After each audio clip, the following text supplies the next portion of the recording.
जी, अस्सलाम वालेकुम। उम्मीद है कि आप तमाम दोस्त खैरियत से होंगे और आज का दिन भी ट्रेडिंग के हवाले से अच्छा गुज़रा होगा। आज अगेन माशाल्लाह से मार्केट ने 680 रफ़ली 700 पॉइंट्स जो हैं वो गेन किए।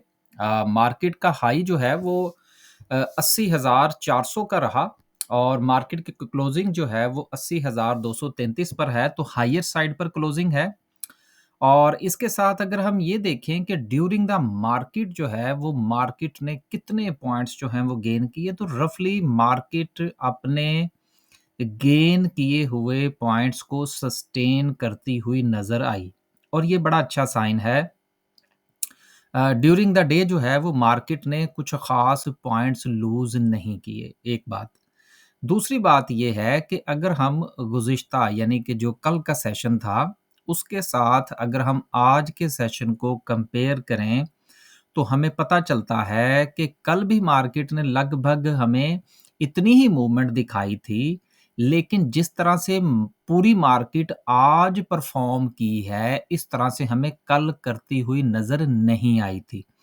तो आप यूँ कह सकते हैं कि मार्केट ने जो 78,000 को जो रिस्पेक्ट किया था, उसके बाद से जो मार्केट की मूव चली है, आज मार्केट ने बेहतरीन परफ़ॉर्म किया है और रफ़ली तमाम सेक्टर्स की छोटी-बड़ी कंपनीज़ जो हैं, उनमें हमें बाइंग आती हुई नज़र आई। आगे चलते हैं, मज़ीद बातों को डिस्कस करने की कोशिश करेंगे, साथ-साथ कुछ खबरें भी हैं, उनको भी इंशाल्लाह शामिल करेंगे। तो 700 पॉइंट्स के इज़ाफ़े के साथ अगर हम आज सर्किट ब्रेकर की बात करें, तो आज देखिए कि माशाल्लाह से 30 कंपनीज़ जो हैं वो हमें अपर कैप में नज़र आ रही हैं। तो ये इस चीज़ की इंडिकेशन है कि अब जो है वो मार्केट ने परफ़ॉर्म किया है 78,000 के बाद, यानी कि मार्केट ने जो प्रीवियस 80,000 लगाया था, 79 समथिंग मेरा ख़्याल है पॉइंट वो लेवल था।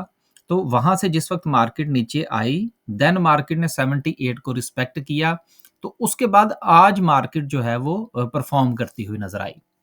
आगे चलते हैं और अगर हम लोअर कैप की बात करें तो एज़ सच कोई ख़ास कंपनी जो है वो हमें नज़र नहीं आ रही। ओवरऑल मार्केट में देखें तो फर्टिलाइज़र सेक्टर जो है वो आज हमें थोड़ा-सा डिक्लाइन का शिकार नज़र आया। इसको इतना डिक्लाइन नहीं समझना चाहिए। 2-4 दिन से इसने अच्छी परफ़ॉर्मेंस भी दी थी, लेकिन इस हवाले से एक नेगेटिव न्यूज़ भी है, वो भी इंशाल्लाह हम शामिल करेंगे। ओवरऑल बात करें तो आज भी बैंकिंग सेक्टर जो है वो हमें लीड करता हुआ नज़र आया 274 पॉइंट्स के साथ। उसके बाद oil and gas, power generation, cement and then so and so तमाम छोटे-बड़े सेक्टर्स जो हैं वो हमें कुछ ना कुछ जो है वो परफ़ॉर्मेंस दिखाते हुए नज़र आए। इसके साथ-साथ जो केएससी ऑल की जो हमारी कंपनीज़ हैं उनमें भी हमें आज जो है वो अच्छी बेहतरीन जो है वो मूवमेंट देखने को मिली। आगे चलते हैं जी और कुछ खबरें हैं। सबसे पहली खबर ये है जो कि फर्टिलाइज़र सेक्टर के हवाले से ही है और हो सकता है कि इस खबर का इम्पैक्ट फर्टिलाइज़र सेक्टर ने लिया हो। तो बेसिकली ये एक केस है प्राइस की इंक्रीज़मेंट के हवाले से। केस बहुत पुराना है, 2021 में नवंबर के महीने में ये मामलात चले थे। जिस वक़्त जो है वो प्राइस इंक्रीज़ की गई फर्टिलाइज़र मैन्युफैक्चरिंग एसोसिएशन की तरफ से। तो उसके बाद जो है वो कमीशन ऑफ पाकिस्तान जो है उसने इसका जायज़ा लिया और देन जो है वो अब इसकी हियरिंग स्टार्ट करने जा रहे हैं। देखिए एक बात जो है वो बड़ी अहम है कि अगर हम ये कहें कि इस केस के नतीजे में जो फर्टिलाइज़र कंपनीज़ हैं उनको बहुत बड़ा कोई सेटबैक होगा, तो ये मुझे तो आता हुआ नज़र नहीं आ रहा। वक़्ती तौर पर ज़रूर इनके ऊपर जो है वो प्रेशर आ सकता है, ज़्यादा से ज़्यादा क्या होगा? ये एक सबसे अहम चीज़ होती है कि एक चाहे आपने शेयर खरीदा हो या कोई न्यूज़ आ जाए तो उसमें ज़्यादा से ज़्यादा इम्पैक्ट क्या होगा? ज़्यादा से ज़्यादा ये होगा कि अगर फ़र्ज़ पहले तो होगा कुछ नहीं लेकिन अगर होगा भी तो थोड़ा बहुत फ़ाइन करके इनसे कहा जाएगा कि आप बड़े गंदे बच्चे हैं, तो अच्छे बच्चों की तरह काम किया करें, दैट्स इट। इसके अलावा कुछ और नहीं होने वाला। अगली खबर जो है वो सेनेट के हवाले से है जो काफ़ी गरमा-गरम खबर है और वो ये है कि सेनेट ने ये कहा है कि जो स्टेट ओन्ड एंटिटीज़ हैं यानी कि जितने भी इदारे हुकूमत नहीं कहना चाहिए, पाकिस्तान की जो गवर्नमेंट है उसके ज़ेर असर जो हैं वो मौजूद हैं, उन तमाम को जो स्टेट ओन ओन एंटिटीज़ हैं, उनके जो डायरेक्टर्स हैं उनको फायर कर दिया जाए, यानी कि उनको निकाल दिया जाए। उसकी वजह क्या है? वजह ये है कि हमारे इदारे परफ़ॉर्म नहीं कर रहे। ये बहरहाल ये बात अपनी जगह पर कायम है, लेकिन पिछले दिनों यहाँ पर मुझे एक बात और याद आ गई। पिछले दिनों मैंने एक जो है वो एक्सपीरियंस किया था अकाउंट ओपनिंग के हवाले से मीज़ान और हमारा जो नेशनल इन्वेस्टमेंट ट्रस्ट है, तो उसमें बहरहाल मुझे जो है वो बड़ी ड्रामाई तौर पर जो फ़ीडबैक है सॉरी जो मेरा जो एक्सपीरियंस रहा वो बड़ा ही अजीब था एनआईटी के हवाले से। उस पर इंशाल्लाह मैं एक अलग से वीडियो बनाने की कोशिश करूँगा और उसमें वो सारे फैक्ट्स एंड फिगर रखने की कोशिश करेंगे कि हम ठीक है, हमारे गवर्नमेंट के इदारे इतना अच्छा काम नहीं कर रहे, लेकिन इतने भी बुरे हालात नहीं हैं। अब वो जिस वक़्त ये इदारे जो थे ये नेशनलाइज़ किए गए, वो मामलात कुछ और थे। अब आगे चलते हैं।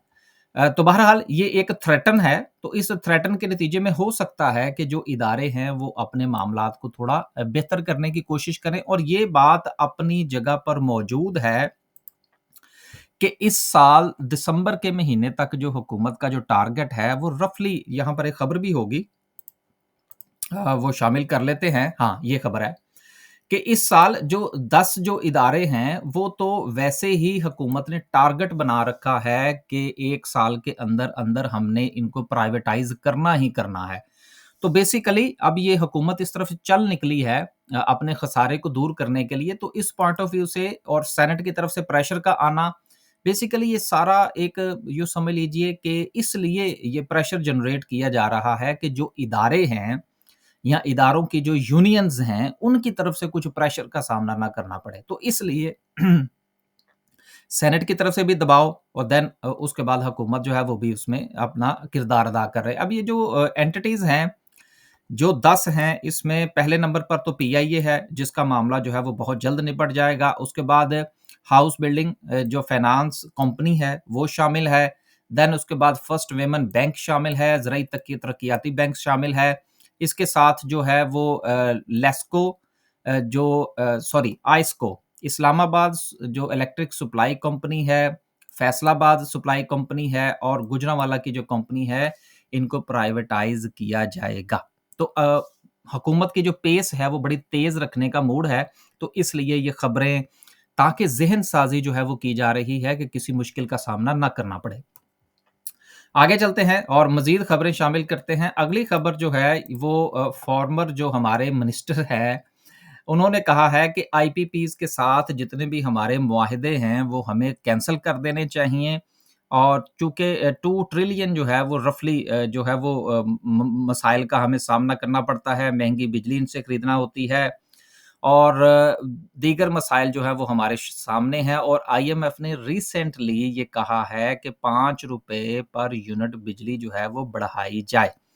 अब मसला इस बात का है कि ये सिर्फ़ और सिर्फ़ ये ऐसा हो नहीं सकता। उसकी वजह ये है कि जो इंटरनेशनल एग्रीमेंट्स होते हैं रोते-धोते आपको उनको पाया तक मील तक पहुँचाना होता है। अगर आप ऐसा नहीं करेंगे तो जो मज़ीद हम ये कहते हैं जी कि फ़ॉरेन इन्वेस्टमेंट पाकिस्तान में आए, तो वो कहाँ से आ जाएगी?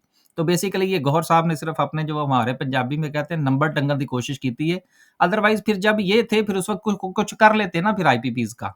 अब गुज़िश्ता हुकूमतें कितनी गुज़री हैं, मियाँ साहब की हुकूमत गुज़री है, उससे पहले जो था वो सॉरी उसके बाद खान साहब की हुकूमत आई, उसके बाद फिर जो है ये निगरान गवर्नमेंट आई और अब जो है वो गवर्नमेंट आई तो फिर कुछ कर लेते ना। तो ये सिर्फ़ एक ज़ुबानी जमा खर्च होता है, इसके अलावा इसका कोई ताल्लुक नहीं है। इंटरनेशनल एग्रीमेंट्स को रिस्पेक्ट करना पड़ता है, महँगे हैं या सस्ते हैं, अब इनको मुकम्मल करना होगा, यही हमारे लिए बेहतर है। अ, आखिरी जो सबसे अच्छी खबर है वो ये है कि हुकूमत ने चूँकि आईएमएफ के मुताबिक जो उन्होंने बजट बनाया, उसमें हमने थोड़ा-सा जमा-तफ़रीक करके उसको इम्प्लीमेंट कर दिया। अब इस पॉइंट ऑफ व्यू से जो आगे जो उम्मीदें जो पैदा हो रही हैं वो ये हैं कि $6 अरब का जो बेल आउट पैकेज है इंशाल्लाह वो इस महीने पाकिस्तान को मिल जाएगा। क्योंकि फ़िलहाल इसके रास्ते में किसी भी किस्म की कोई रुकावट आती हुई नज़र नहीं आ रही। लेकिन अगर हम इसको इस चीज़ के साथ जोड़ें कि पाकिस्तान में जो महँगाई की शरह है 6 माह बाद वो पहली मर्तबा बढ़ी है ब्लूमबर्ग के मुताबिक। अब यहाँ से हमने 2-3 जो है वो मतलब निकालने हैं। नंबर 1 जो हमें बेल आउट पैकेज मिलेगा यकीनन उससे हमारा बैलेंस ऑफ पेमेंट जो है वो बेहतर हो जाएगा। अब दूसरी बात ये है कि टैक्सेशन के नतीजे में जो महँगाई की शरह में इज़ाफ़ा होगा, जिस महँगाई की शरह को हमने बुनियाद बनाकर मॉनेटरी पॉलिसी में हमारे शरह सूद को कम किया गया था। अब ये जो अगली मॉनेटरी पॉलिसी आएगी, उसमें इसको कंटिन्यू करना जो है वो मुश्किल होगा। और हमें कुछ 1 या 2 मॉनेटरी पॉलिसीज़ जो हैं, उनको इसी शरह सूद के साथ लेकर जाना होगा, जो कि यकीनन मुश्किल होगा, क्योंकि अगर ये शरह मज़ीद बढ़ती है, जो कि बढ़ेगी, तो आईएमएफ की तरफ से ये प्रेशर आ सकता है कि आप शरह सूद को वापस लेकर जाएँ। लेकिन जिस तरह से हमारा होमवर्क है और हमारी जो फ्यूचर की फ़ोरकास्ट है, उसको मद्देनज़र रखते हुए हमें ये लगता है कि आने वाले दिनों में जो रफ़ली 1 से 2 मॉनेटरी पॉलिसीज़ हैं, वो शरह सूद हमें कंटिन्यू करती हुई नज़र आएगी। उसमें कमी मज़ीद होना बड़ा मुश्किल होगा, रफ़ली अगले 2 से 3 महीने जो है, उ उस उनके मुताबिक। तो मार्केट के ऊपर इसका जो इम्पैक्ट है, वो ज़ाहिर-सी बात है कि जिस तरह से पिछले साल इन दिनों मार्केट ने परफ़ॉर्म किया था, एक मर्तबा फिर वो सिलसिला चलेगा। जून का महीना इख्तिताम पज़ीर हुआ। मई के महीने में हमने इस चीज़ के हवाले से जो थी वो गुफ्तगू करने की कोशिश की थी कि जून का महीना रफ़ली इसी तरह से चलेगा।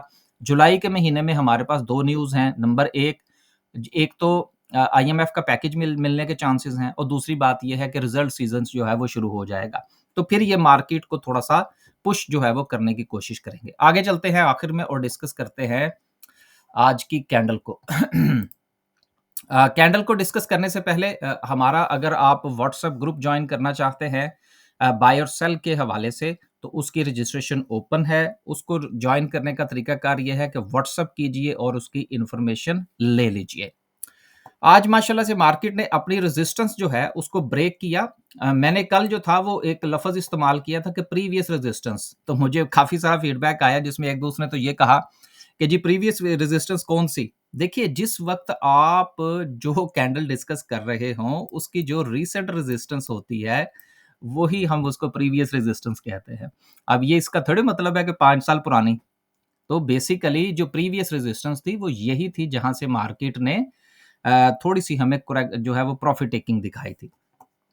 अब जिस तरह से कि मार्केट में वॉल्यूम जो है वो सपोर्ट कर रहा है और इसके साथ-साथ हमारी जो कैंडलस्टिक है वो भी बेहतर परफ़ॉर्म कर रही है और अगली बात ये है कि मार्केट ने अपना 80,000 का लेवल जो है उसको क्रॉस कर दिया है। वॉल्यूम भी ठीक था और कैंडल अगर बहुत बड़ी बनती तो शायद मेरे जो समझ लीजिए कि कॉन्फिडेंस थोड़ा-सा कम होता। तो कैंडल थोड़ी-सी छोटी है, इसका मतलब ये है कि मार्केट को पूरी मार्केट जो है वो उसके साथ चलने की कोशिश कर रही है। तो उम्मीद ये रखनी चाहिए कि इंशाल्लाह कल जो है वो मार्केट मज़ीद जो है वो 80,000 प्लस क्लोजिंग दे सकती है। लेकिन अब यहाँ पर सवाल ये पैदा होता है कि हमें करना क्या चाहिए?